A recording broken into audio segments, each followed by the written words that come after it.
Hey there, Mama, and welcome back to the Moms Overcoming Overwhelm podcast, episode 18. I'm Emily McDermott, and I am here beside you on this journey as we work together to declutter your home, head, and heart. I hope you enjoyed last week's conversation with Julia Ubenga from Rich and What Matters about decluttering self-talk. The statistic that really blew me away is that we have 50,000 self-talk thoughts a day. 80% are negative, and 90% are repetitive. I have definitely been in a negative self-talk loop in the past, and this episode really convicted me to be aware of my thoughts and hold the negative ones captive, especially as we kick off a new year. In episode 16, when I spoke about getting spouses on board with decluttering, I hinted that I would be speaking more to how we can get kids on board with decluttering too. Obviously, kids' ages, temperaments, and circumstances vary drastically, but there are some tips I have learned that I can't wait to share with you. Every moment we spend with our kids is a moment we can model our values and the values that are supported by a decluttered and simpler lifestyle, such as generosity and gratitude. These are definitely ones I want to pass down to my kids. So what do you say? Grab that notebook and pen, and let's dive into today's episode. Hey there, Mama. Are you tired of all the stuff crowding your home, calendar, and mind? Do you wish you could say goodbye to the endless to-do list running around in your head? Want to declutter but don't know where to start? You're in the right place. Welcome to Moms Overcoming Overwhelm, where you will find proven and practical solutions to declutter your home, head, and heart. Hi, I'm Emily, a wife, boy mom, and simplicity seeker. I struggled to get pregnant and felt overwhelmed until I discovered decluttering could create the physical and emotional space I needed to become a mom. Now, 2 kids later, I've transformed my life and motherhood by developing simple systems around decluttering, capsule wardrobes, kid stuff, cleaning and tidying, meal planning, time management, and more, and I can't wait to share them with you. If you're ready to reclaim the time and energy you crave, be present with your kids, and finally enjoy the life and motherhood you so deserve, let's kick overwhelm to the curb, shall we?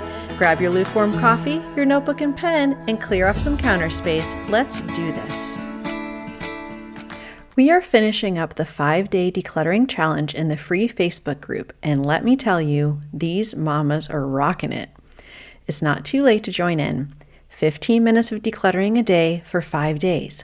Can you commit to making it a habit and seeing what changes you can make, supported by an amazing community? Come on over to tinyurl.com/moms overcoming overwhelm, answer the membership questions, and let's do this. Also, I have some great news for you. My friend Julia from Rich and What Matters has graciously offered to extend the giveaway for her course, Declutter Your Life Now. If you leave a written review for my podcast, Moms Overcoming Overwhelm, on Apple Podcasts between January 4th and January 11th at midnight Eastern Standard Time, and this is the important part, send me a screenshot by Instagram or Facebook so I know who you are, you will be entered into a drawing to win all of the videos. As a reminder, this includes so much great content, including an in-depth video tour of Julia's minimalist home and all of her best tips. But you have to send me the screenshot of your review because otherwise I just see your Apple ID name like Happy Mommy 321 or 5 Kids No Naps, and I have no idea who you are. Okay, let's dive into today's episode. I recently read the book Messy Minimalism by Rochelle Crawford, and I really loved this quote. It's important we remember as we create minimalist homes that we are not raising minimalists. We don't get to decide that. We're simply raising kids in a minimalist home. You can substitute simple or decluttered if you don't like the word minimalist. The point is that we don't get to decide what our kids love or what is special to them, even if it seems like everything is special. But we do get to decide the boundaries around what is in our home, the environment our kids are growing up in, and the values we are passing along to them. So with that in mind, let's dive into my 3 tips around getting kids on board with decluttering. Tip number 1 is that we always model the behaviors that we want to see first before we touch anything that belongs to our kids. Now, of course, if you have a kid that is 3, maybe 4 and under, you can make many of the decisions on their behalf. When they outgrow their clothes or they haven't touched a book or toy in several months, you can declutter them oftentimes without the kids even knowing. But when they are old enough to have an understanding of what is theirs, what they love, and what they want to keep, we have to be very careful to model the behaviors that we want to see in them. If you have a set day that you go to the donation center every week, bring them along. Let them put books in the donation bin at the library. If you decide that you no longer want an item of clothing, a book, or another personal item, talk to them about why you are donating it. Here's an example. I used to wear these high-heeled shoes all the time, but now that we're always at the playground together, I don't really need them anymore. I can't wait to donate them to someone else who will use them. If your kids are old enough that you want to include them in the decision-making process of their own stuff, translate your own why to their situation. For example, remember when Mommy had those shoes I didn't need anymore? You've outgrown this sweatshirt, so let's pass it along to another little boy who can wear it. As we are modeling behaviors, we are also modeling the values that we want to pass along to our kids. I am going to link to an Instagram post I did a while back about 8 minimalist values I want to pass on to my kids. They include generosity, gratitude, importance of boundaries, confidence, stewardship, courage, curiosity, and self-control. Of the entire list, generosity and gratitude are the most tangible. By letting go of what we no longer need and sharing our excess, we are being generous with our resources. And when kids are less focused on getting the newest, latest, and greatest things, they can be grateful for what they already have, as well as what they may receive from others. Our kids may also have other values of their own that we can tap into when we talk about decluttering. If they are willing to sell a toy on Marketplace, let them use the proceeds to go toward an experience if they love travel or doing things together as a family. If you have an environmentally conscious kid, talk about the benefits of donating items so that others don't have to buy new, as well as resources like Buy Nothing groups where communities come together to share resources. Tip number 2 is that boundaries will always be important in parenting, but especially when it comes to kids and decluttering. In episode 6, we spoke about the container rule, which is that we determine the space we have for something, then fill it with the things we need, use, and love first. We then can add things we like, but when the container is filled, it's filled, and we donate the rest. The same can apply to kids.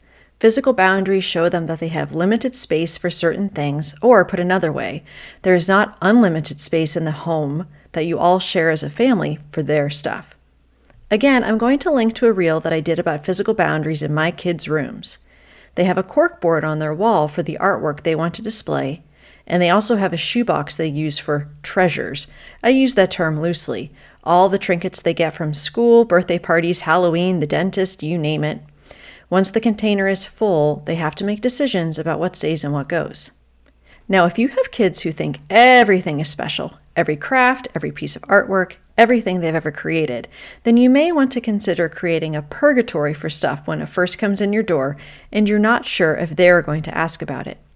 Keep it in a hidden location for a few months until you're sure they're not going to ask about the random craft from Vacation Bible School, for example, and then you can decide to either take a photo of it, scan it, or just pitch it. I'm going to link to another reel I did when I talk about my kids' artwork purgatory in more detail. If your kids are having a hard time with the toy boundaries, but you observe them and know that they aren't playing with certain toys much at all, you can hide them temporarily and see if they ask about them or try a toy rotation. That way they don't have a cluttered environment, but you haven't just gone and donated everything without their input. You can then make the decision whether you involve them in the decluttering the item or you just do it on your own.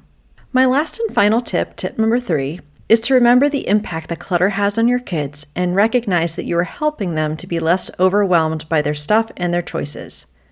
I'm going to talk in a future episode about choice overload and decision fatigue for us moms, but it applies to kids as well.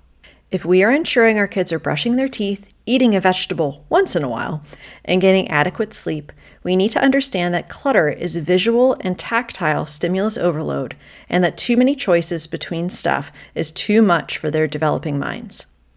I'm going to link to an article in the show notes about the science behind giving kids too many choices, and how too many choices ultimately impacts how invested they are in what they choose. I know from my own experience when I ask my kids, "What do you want to eat?" They respond, "I don't know." But when I say, "Do you want chicken nuggets or PB&J?" they make a decision much more quickly and confidently.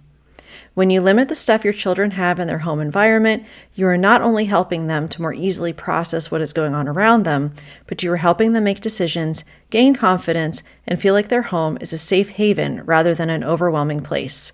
I did an impromptu mini interview with my 2 boys I thought you would enjoy to see what they think about decluttering and what they have learned. For reference, my boys are 4 and 6 at the time of this recording. Hi, Sean. Hi. Thanks for talking to me. Okay.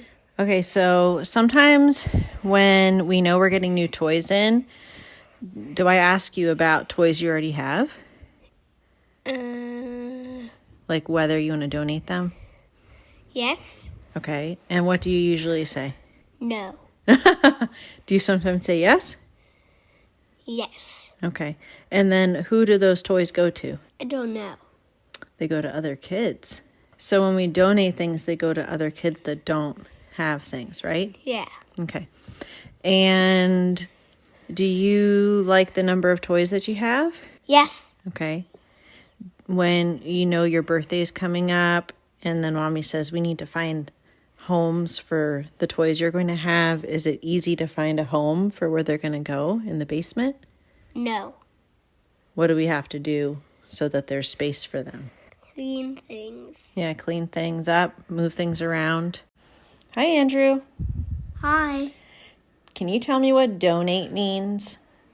Donate means that when you have something that maybe your kids don't want and you give it to another parent that maybe their kids really want and they really wanted it just like right now and then maybe if your kid has that, maybe you should just look if there were any people that are donating the thing that you like the kids want. Now, does mommy ask you sometimes if you want to donate things? Yes. Are there things that you don't really play with? Yes. Well, sometimes this is very rare, but sometimes I want to play with blocks. But you already donated them, but that's okay. Mm-hmm. But you got over that pretty quick, right? Yeah. Oh boy, they are fun. So to recap, all kids are different and there is no one-size-fits-all approach to getting kids on board. But by modeling the behaviors of decluttering as well as what we are bringing into our homes and why, teaching kids about gratitude, generosity, and other values by involving them in the decluttering process, setting boundaries around their physical stuff, and recognizing how clutter and an abundance of choices impacts their well-being, we will be well on the path to teaching them the joys of living with less. I hope this episode blessed you. If so, please share it with a friend and feel free to join the free Facebook group at tinyurl.com/moms overcoming overwhelm. Next week, we'll be talking about the connection between choice overload, decision fatigue, and overwhelm. I'll see you next week. Bye for now.